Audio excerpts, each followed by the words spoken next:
সর্বদা প্রশংসা করব কার? যেভাবেই থাকি প্রশংসা করতে হবে আল্লাহর। কারণ আল্লাহ তাআলা আমাকে আপনাকে অসংখ্য অগণিত নেয়ামত দিয়েছেন। যে নেয়ামতের শুকরিয়া যদি কিয়ামত পর্যন্ত আল্লাহ তাআলা হায়াত দেন, আর কিয়ামত পর্যন্ত যদি নেয়ামতের শুকরিয়া আদায় করি, শেষ হবে? সারা পৃথিবীর যত নদী নালা, খাল বিল, সাগর মহাসাগর, পৃথিবীর সমস্ত গাছপালাগুলো যদি কালি বানায়, কলম বানায় দেওয়া হয়, নদ নদী সাগর মহাসাগরগুলাকে যদি কালি বানায় দেওয়া হয়, আর লেখা শুরু হয় আল্লাহ তাআলার প্রশংসা, শেষ হবে? কালি ফুরিয়ে যাবে, সমস্ত নদ নদী সাগর মহাসাগর শুকিয়ে যাবে, পৃথিবীর সমস্ত গাছপালা শেষ হয়ে যাবে, তারপরেও আল্লাহ তাআলার শুকর প্রশংসা লেখে শেষ করা যাবে না। এজন্য সর্বদা কার প্রশংসা করব? একটু সাউন্ডটা বাড়ায় দেন। কার প্রশংসা করব? আল্লাহ। এজন্যই আল্লাহ তাআলা রব্বুল আলামিন আমাদেরকে তিনটা জিনিস, যে আয়াতে কালিমা পাঠ করেছি, তিনটা জিনিস বলা হয়েছে আমাদেরকে এই আয়াতে কালিমার মধ্যে। আমরা যদি মুসলিম হতে চাই, আমরা যদি মুসলিম হতে চাই, তাহলে আমাদের করণীয় কি?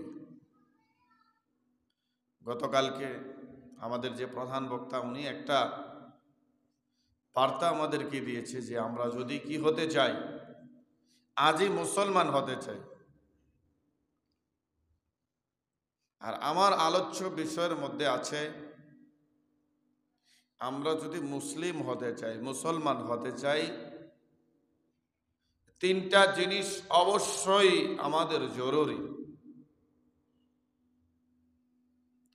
তিনটা জিনিস ছাড়া কোন মুসলমানের পরিচয় আসতে পারে না।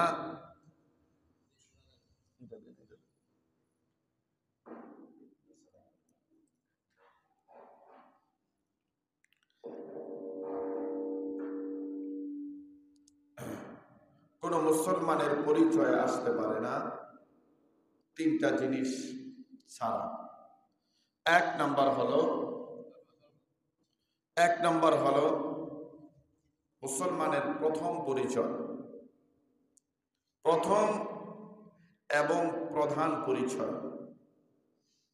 মুসলমান ইসলামকে টিকানোর জন্য, দ্বীনকে টিকানোর জন্য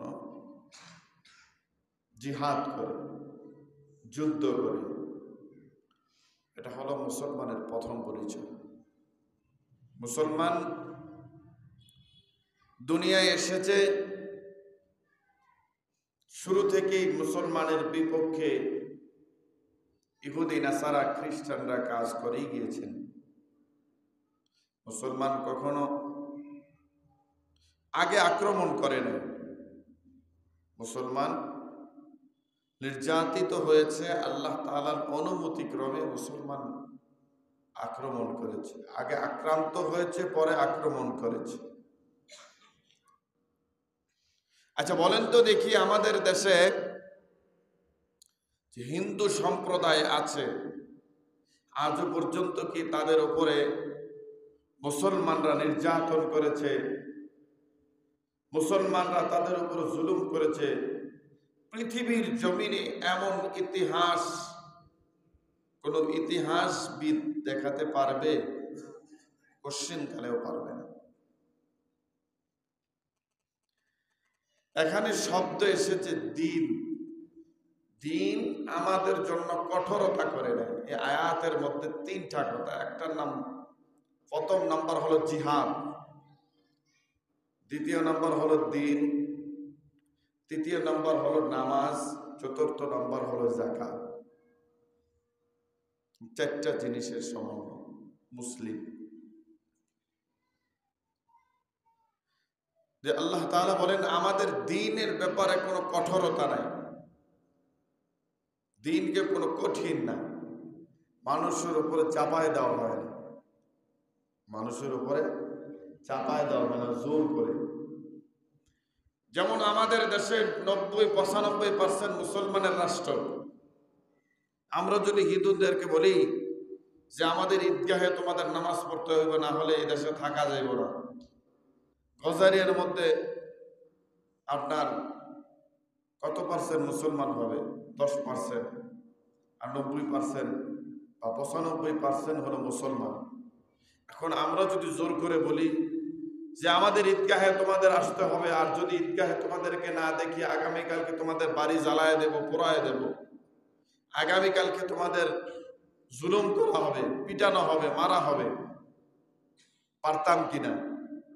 আমাদের ওয়াজে তোমরা যদি না আসো তোমাদের উপরে জুলুম করা হবে, নির্যাতন করা হবে, এটা সম্ভব হতো কিনা?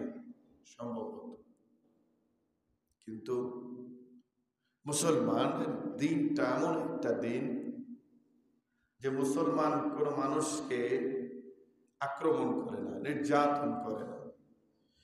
মুসলমানের প্রথম যেটা হলো ভালোবাসা, সহানুভূতি দিয়ে তাদেরকে দাওয়াত দেওয়া। এই যে তাবলিগ জামাত মসজিদে মসজিদে ঘুরে ঘুরে ঘুরে ঘুরে দাওয়াত দেয়, নিজের টাকা খরচ করে, নাকি তাদেরকে কেউ টাকা দেয়? কোন দল তাদেরকে সহযোগিতা করে? টাকা পয়সা দেয় না, নিজের টাকা খরচ করে ঘুরে ঘুরে ঘুরে ঘুরে জেলায় জেলায়, থানায় থানায়, ইউনিয়নে দাওয়াত দিতেই থাকে, নিজের টাকা খরচ করে। এই যে তাদের বিভিন্ন জায়গায় বিভিন্ন মসজিদে তাদেরকে প্রবেশ করতে দেওয়া হয় না। তারা আমার চোখের দেখা সেনাবাহিনীর কর্নেল লেভেলের, মেজর লেভেলের লোক ছিল ওই জামাতের মধ্যে। তাদের আপনার যে সামান আছে থাকার জন্য, এগুলো সব বাহিরে ফালাই দিছে, একবার না দুইবার না কয়েকবার ফালাই দিছে। ইচ্ছা করলে কিন্তু আইনগত ব্যবস্থা নেওয়া যাইত।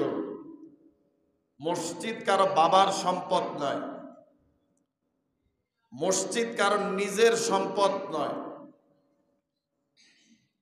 কেউ জায়গা দিয়ে যদি বলতে পারে যে মসজিদ আমার বাবার সম্পদ, বাবা দিয়ে গেছে, সন্তান বলে যে এটা আমার বাবার সম্পদ,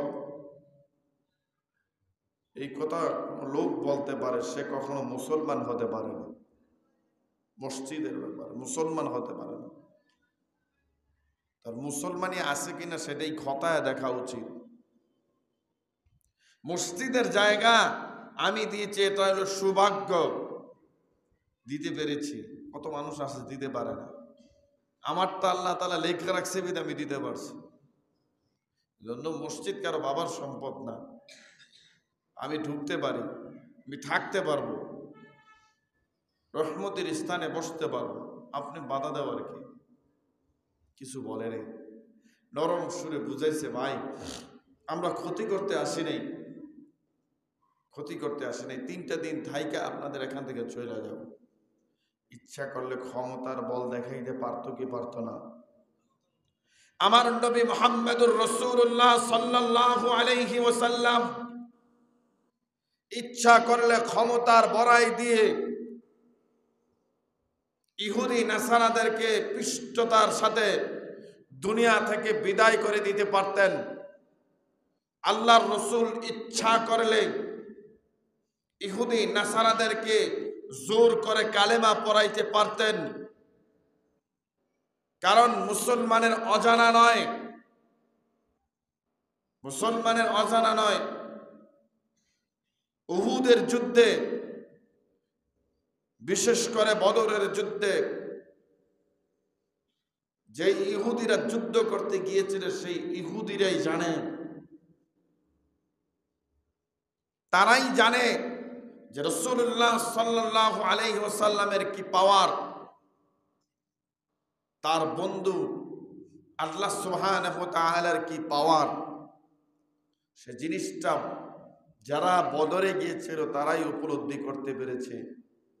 313 জন সাহাবী ছিল। 313 জন সাহাবী 1000-এর অধিক লোকেরে হারানোটা চারটিখানি ব্যাপার নয়, সহজ কথা নয়, কঠিন কথা।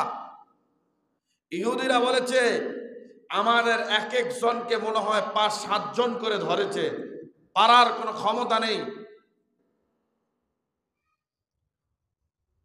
তায়েফবাসী রাসূলুল্লাহ সাল্লাল্লাহু আলাইহি সাল্লামের রক্ত জড়িয়েছে, ক্ষত বিক্ষত করেছে। রাসূলুল্লাহ সাল্লাল্লাহু আলাইহি ওয়াসাল্লাম ইচ্ছা করলে রক্তের জবাব দিতে পারতেন, দেন নাই। ফেরেশতারা বলেছে, ইয়া রাসূলুল্লাহ, আপনি খালি আমাদেরকে হুকুম দেন, তারপরে দেখেন কি অবস্থা করি। তায়েফের 2 পাহাড় চাপ দিয়া তাদেরকে দুনিয়া থেকে বিদায় করে দেব। আল্লাহর রাসূল বলে যে আল্লাহ তাআলা আমাকে দুনিয়ায় পাঠাইছেন, ওই আল্লাহ তাআলা আমার ইজ্জত রক্ষা করবেন, ওই আল্লাহ তাআলাই হেফাজত করবেন।